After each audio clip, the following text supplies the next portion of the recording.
The appetizer adventure. Barbie and I have officially made it to San Diego, and that means we are officially one step closer to starting our Pacific Crest Trail journey. There is a helicopter, so I'm sorry if it's loud. But we are here in San Diego for a few days because we've never been here, and we're enjoying the sights and the sounds and the beach. And then, excuse me, in just a few days, we will be headed to the trail to start our adventure. So come tag along with Treats and Barbie for our next adventure. We had met up with Barbie's mom and stepdad in San Diego, and now we were exploring this beautiful city. We started out with delicious Italian food at Buona Forchetta. It wasn't quite as delicious as the food we had in Italy last year, but it was still pretty dang good. We started our first full day in San Diego with a treat at Barrio Donuts. These donuts had incredibly unique flavors like horchata and chocolate abuelita. I really loved the icing flavors. The donut itself was kind of like a normal donut, but the flavors on top were amazing. And the actual horchata I had, like the horchata drink, was some of the best I've ever had. With our bellies full of sugar, we headed to La Jolla to see the adorable sea lions and the beautiful views.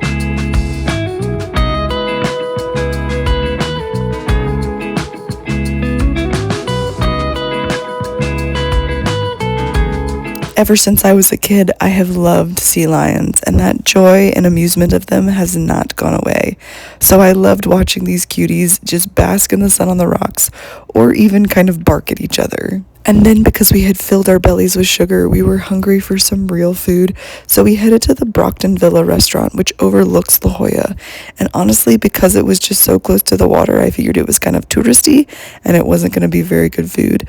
But these chilaquiles, I still think about how delicious they were, and how I got to enjoy this beautiful view while eating them. Next on our adventure list was the Birch Aquarium, which I thought was going to be really cool because I love aquariums, and we're in San Diego, which is right next to the water.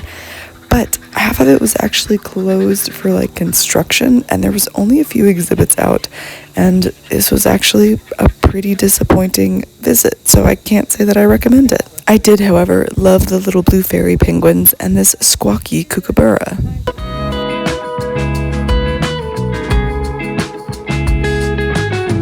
It's time for my first matcha of the trip. Actually, it might be my second. But anyways, we're at Forum Coffee, which I heard had delicious matcha, and I got ube foam on top. The ube foam was absolutely amazing, and the matcha was just okay. I think I expected it to be a little bit yummier. Now caffeinated, it was time for an important part of our trip. It was time to go pick up some pre-ordered gear for our Pacific Crest Trail adventure. We're so excited. Yes, we are. I didn't really. All right, ice axes are picked up, so we are one step closer to the PCT. So I didn't pick up too much from our REI visit because I literally can't fit anything else in my pack. But I did want to show you two of the things that I got because I think that they're really fun and I'm really excited to try them. If you have seen any of my adventures, you know that I love matcha, and there's this new little brand called Koba that has little like matcha like chocolate bars, and I really want to try it, so I bought one to take out on the trail, and then I also bought a chai flavor. So my food bag is like stuffed with too much food right now. It's pretty much stuffed to the gills, which is not good, but it'll be fine. But I did grab these to add to my pack. And we hit the PCT in like 3 days. We're enjoying San Diego and beds and showers right now. But we're excited to hit the trail soon. But until we hit the trail, I was going to enjoy as much real food and cozy comforts as I could. We ate at Dockside 1953, which was basically kind of your classic hotel dinner. I got a salad to try and get some vegetables in me before the trail, and then it was time for bed. Keeping on with my healthy food kick, and because I love acai bowls, we headed towards the Funky Lemon, which was walkable from where we were staying.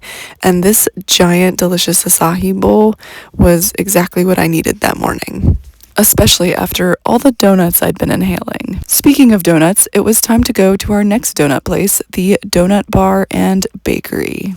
They had so many options and so many fun flavors, but probably the best thing here was their really decorated donuts, and I just thought that they were gorgeous. But they also had this AI art on the wall that came to life if you brought up your phone camera. I ordered a pistachio lemon donut, and again, while the icing was absolutely delicious, the donuts itself were kind of lackluster. Our sugar fix for the morning secured, we then headed to Balboa Park and the Air and Space Museum. The new exhibit when we were there was Da Vinci's First Flight, and it was very educational and entertaining. And I also really enjoyed seeing the flight attendants' outfits. They had all the historical ones, and that was really cool because they were super colorful.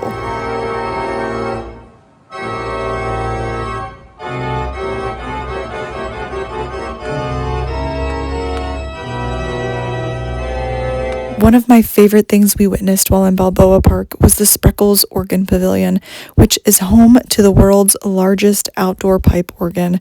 And although the music had kind of spooky vibes, it was absolutely amazing to hear it.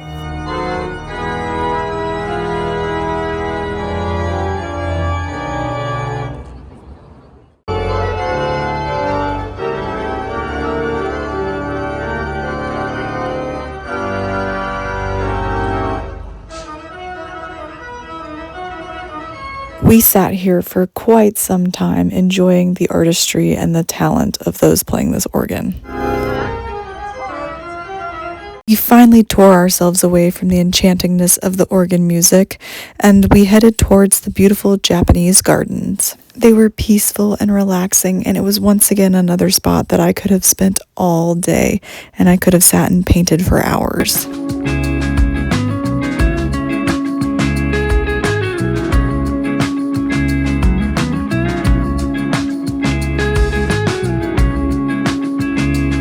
I had heard and read that when at Balboa Park, you couldn't miss the beautiful botanical building. So of course we had to go in and enjoy the unique plants and the amazing architecture of this building. It was a little bit crowded for my taste, but the building was still absolutely stunning to experience.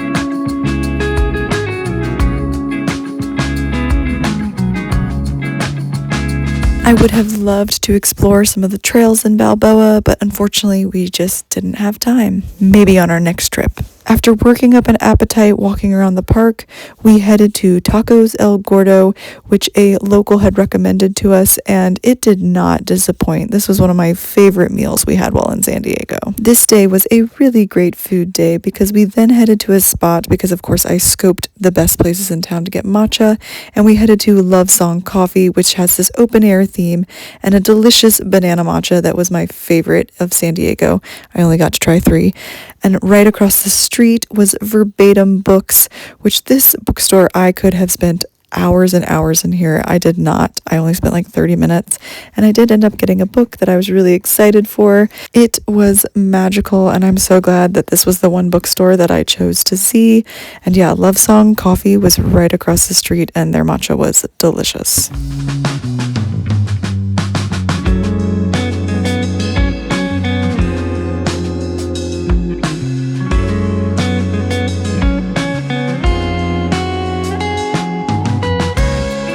One of the last stops of our visit to San Diego was Sunset Cliffs Natural Park, and it couldn't have been more fitting that we visited at sunset. And of course, as expected, there were a lot of other people there, but it was absolutely stunning, so can't blame them. I loved the way that the light not only hit the ocean, but the cliffs, and this felt like the perfect way to end our trip in San Diego.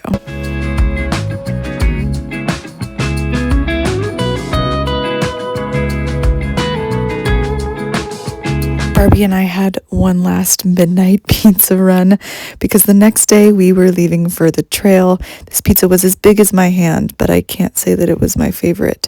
It was time to head to the southern terminus of the Pacific Crest Trail.